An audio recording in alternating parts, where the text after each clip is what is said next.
প্রিয় দর্শক, আসসালামু আলাইকুম রহমতুল্লাহ।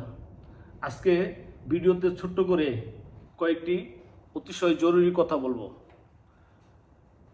কথা হলো এই যে 2025 সালে ঈদুল আজহা কুরবানি উপলক্ষে বিক্রি করার উদ্দেশ্যে যারা গরু লালন পালন করতেছেন, আপনারা কিন্তু মনে করে অবশ্যই গরু হাটে নেওয়ার পূর্বে গরুর জন্ম নিবন্ধন সাথে নেবেন। হয়তো অনেকে আমার গালি দেওয়ার জন্য রেডি হয়েছেন, শুনেন, গরুর কিন্তু জন্ম নিবন্ধন আছে।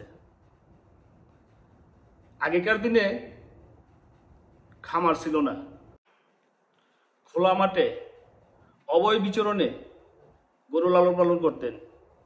তখন গাভীর প্রজনন পিরিয়ড আসলে অবয়চারণের কারণে বিভিন্ন গরু একসাথে থাকতো, অন্য সারের সাথে মিলিত হইতো, প্রাকৃতিকভাবে গরু প্রজনন ধারণ করত। কিন্তু বর্তমানে কিন্তু তা নাই।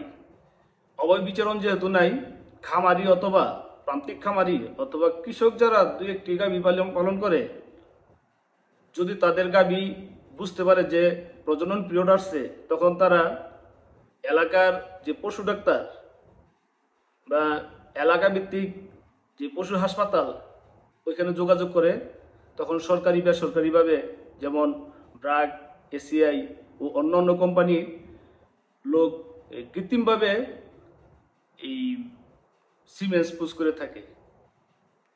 যখন আপনি খবর দেবেন, আপনার বাড়িতে এসে আপনার গাভীর ধরন, আকৃতি এবং জাত দেখে তারা ওই জাতের এবং কোন গাভীটা কোন ধরনের সিমেন্স ধারণ করতে পারবে ওইটা বুঝে কৃত্রিমভাবে সিমেন্ট পুশ করার সাথে সাথে তারা কিন্তু ওই দিন তারিখ লিখে দেওয়া যায় যে এত তারিখে পুশ করা হয়েছে, এত তারিখ বাচ্চা প্রসব হবে, বাচ্চার রং এবং জাত তারা লিখে দেওয়া যায়। এটা বলার কারণ, এবছর কিন্তু আমরা বাংলাদেশিরা ইন্ডিয়ান পর্যন্ত বর্জন করেছি। এবছর কিন্তু আমরা বাংলাদেশিরা ইন্ডিয়ান পণ্য বর্জন করেছি। যেহেতু ইন্ডিয়ান পণ্য বর্জন করেছি, কুরবানিতে তো আমরা অবশ্যই গরু কেনার সময় জাত দেখে কিনবো।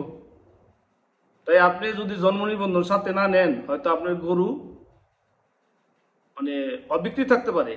তাই মনে করে জন্ম নিবন্ধন সাথে নিয়ে যাবেন, কারণ বাংলাদেশের অধিকাংশ লোক এই বছর ইন্ডিয়ান গরু কিন্তু কুরবানি দিবে না। সবাই ভালো থাকেন, আল্লাহ হাফেজ।